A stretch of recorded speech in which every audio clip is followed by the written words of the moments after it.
Hello, hello, hello. Welcome to Insureblocks Open Source episode 31. It's great to have you with you guys on this show. I'll make the intro a little bit different this time, just on the spur of the moment. As Mark always reminds us, we never script these stories. So here we go. Mark, do you want to give us a wave? Hey. And Rory, how about your famous kiss? Thank you. Right. Mark, how about you kick off by telling us what is it in the news that you found interesting this week? So I've been interested for some time around smart cities and the rise of those. So it was this week an announcement from the IoT data exchange company called Turbine, and they've been partnering with a company called Flash Labs Corp, and they're an affiliate of Hyundai. And they're partnering to bring blockchain-based security and sensor data to move between smart cities. So this idea of smart cities around people, process, technology. And it's all about trust and control. And we talked a lot about trust recently. So how can that be combined? And it's not just for municipals, but for commercial clients. So you've got the idea of unaltered, go back to immutable again, traceable data that can be tied back to the source. And again, we've seen that the IoT infrastructure, I mean, there was a staggering number, and I know companies come out with these, but I think it was $315 billion will be the value of IoT devices for smart cities by 2028, which was just huge. But beyond that, it's really, aiming with smart cities to almost act in an orchestration way, a bit like air traffic controls, how data moves around.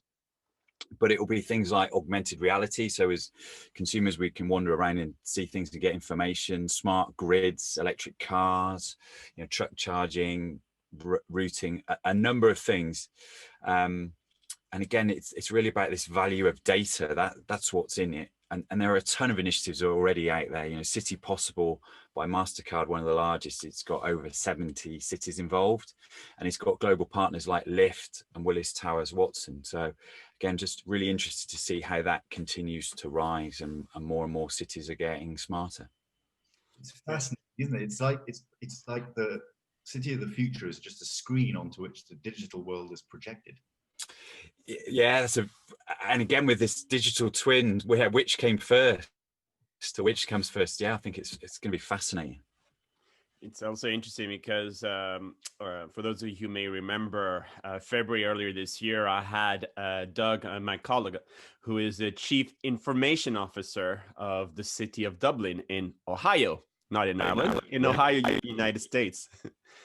And his city has only 50,000 people, right? So it's not even a city in my mind, it's more like a town, right? But what's interesting is that they had the foresight to have a CIO officer, and he made it very clearly, says, we're going to have a lot of data. They have a lot of data, and they're going to compete in some ways with people like Google and so on, who will come and suck up all this data and put it into their own infrastructure when they think there's an opportunity for the cities, whether it is for for democracy in some ways in terms of the voting, for the mobility aspect. But the thing is, cities in themselves can also share data, So his city could share his data with Amsterdam or whatever other city around the world.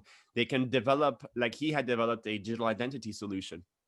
Brilliant. For his citizen, which was interesting because it was built off, if I remember correctly, out of Bitcoin Cash, which was odd, but it was a solution that he could sell, to others. So there's marketplaces that can exist between cities.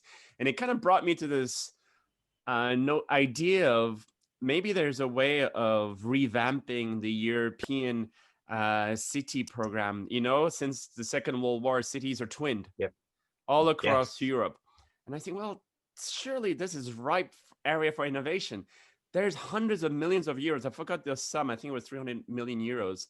That is the budget for the twinning program in the EU. It still exists. I mean, it's not just, old images, you see when you drive into town still in the UK now, it's twinned with this city and that city around. I think it was beautiful, but that is an area for a smart city kind of, congregation across Europe for sharing data. Yeah, that's really interesting. And I really like the bit about the city being able to sell the data itself and not necessarily go through an intermediary that consumes it. And in my next piece, I'll talk about maybe some of the big platforms around that, because yeah, maybe there's some sea change coming. That's really interesting. Rory, tell us, what is it in the news that you found interesting this week?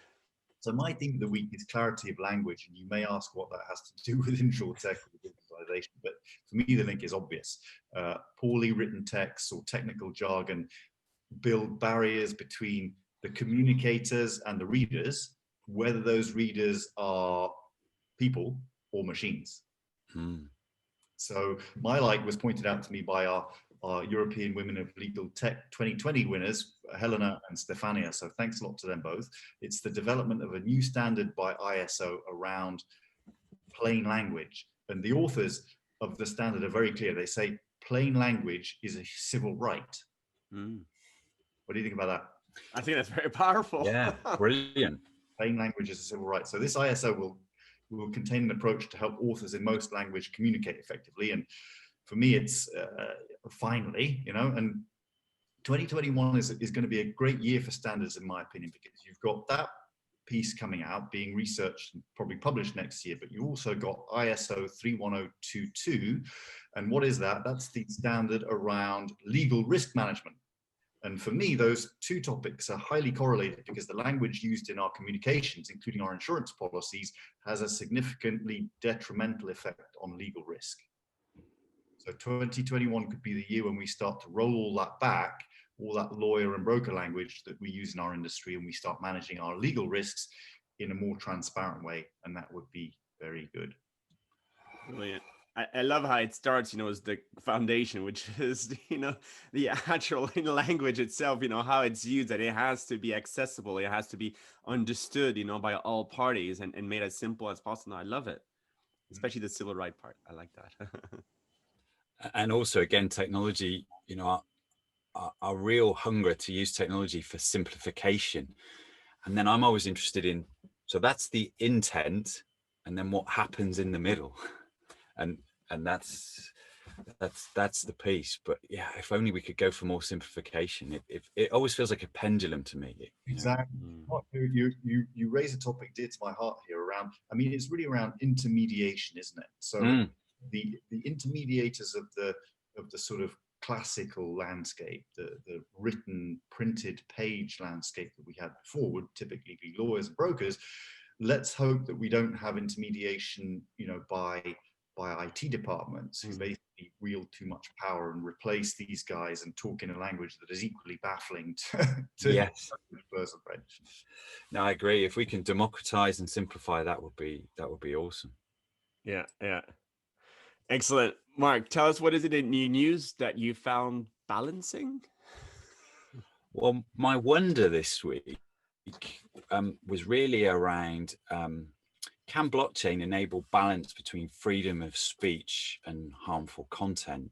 So it's another tough week for social media companies, as some people may have seen, as Facebook risks losing Instagram, WhatsApp over US state antitrust lawsuits that have been filed in pretty much every state. But this is really about online content and why. It's on the back of a letter yesterday from Twitter, Tumblr, Vimeo, and they're disagreeing with new EU content rules. They see it as a blunt instrument. Why is this important? Well, we've got huge amounts of information. According to the World Economic Forum, every minute 500 hours of video are posted to YouTube, and 243,000 photos are uploaded to Facebook.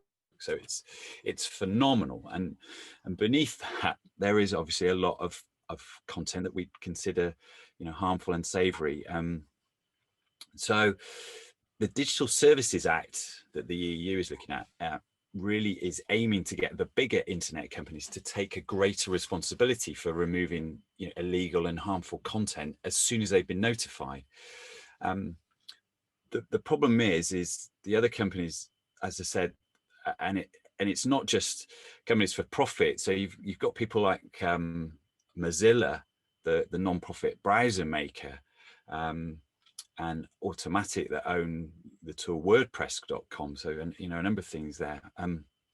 But they're really saying, look, if the policy options are just about a stay up or come down binary, then it can be difficult. So they want to focus on alternates. So I'm wondering if technology such as blockchain can support this. And there's been a few blogs that offer potential solutions, and I'll put one into the link. But a lot of them just seem to be caught into what I call the immutability of blockchain's argument. And I personally see that as quite distracting, because I think the aim is to remove the content from access by people, and that may not mean deleting it as the base data in blockchain, but just the mechanisms for accessing it. In the same way that historically we've got what we now view as harmful content locked away in vaults, or we've got lots of information held on backups. It doesn't mean we've got to recover all those backups and delete them. And I also think it's going to be more than just blockchain. So, Facebook and other social media platforms are using AI to enhance detection. So I really wonder how this is all going to move in terms of this censorship versus freedom of speech versus how do we get technology to help without strangling, things in terms of feasibility and expression. There are some similarities in this argument regarding, the view of blockchain via GDPR. Yeah, same thing. And again, I come back to GDPR is about the right to be forgotten. It's not about the right to delete every piece of information we've got on it. As I said, otherwise we'd have to recover every electronic backup we've ever taken, find your name, delete it, and then resave it, and then resave every other incremental error afterwards. That's not possible. But GDPR says it's the right to be forgotten. So if you say, I don't want my details to be used, that's fine. At a point of reading it, it says, Waleed's exercised his right.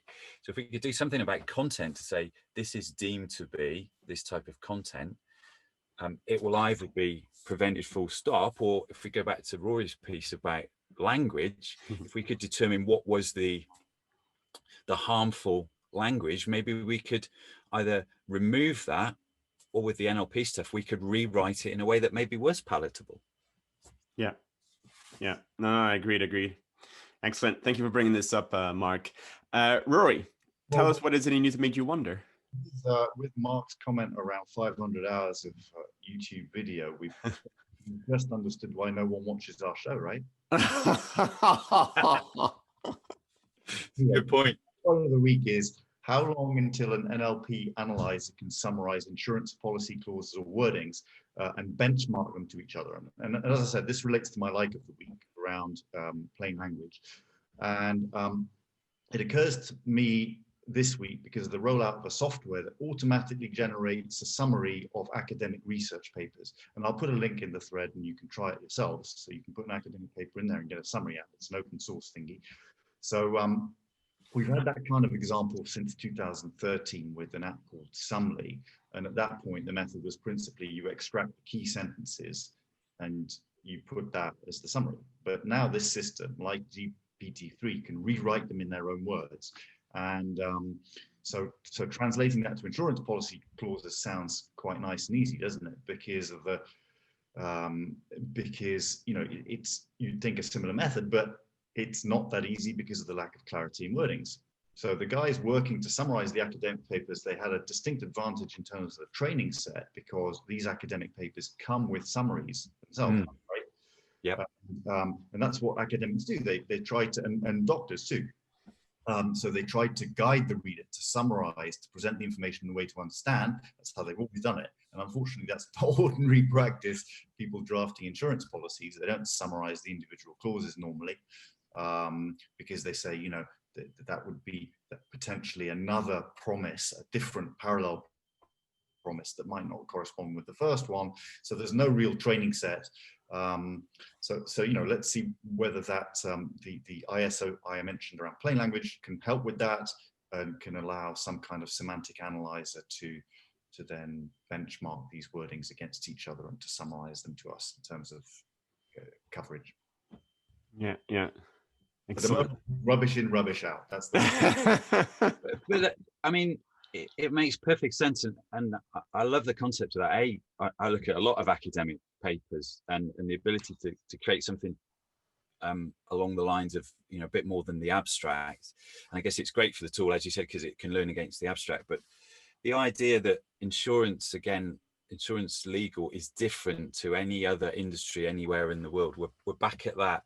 We're special, we're specific. But, you know, it's the stuff I've seen you do with Simplifier, based upon, you know, here's some practical examples that really give it great context and meaning. This is what we want. And it's almost like the red top kind of newspaper, isn't it? Headline, leading paragraph, detail. And if they flow, and why can't we do that in legal contracts? Says the guy who's not a legal expert. Excellent. Excellent. Well, gentlemen, thank you very much for sharing your insights and what you thought was interesting and made you wonder in the news this week. If you'd like to be part of this show, please don't hesitate to send us a message or put a comment below. We'd love to have you on the show. But for now, we're going to wish you all a wonderful rest of your day or evening. And we look forward to catching up with you next week. Take care, everybody. Bye. Everyone.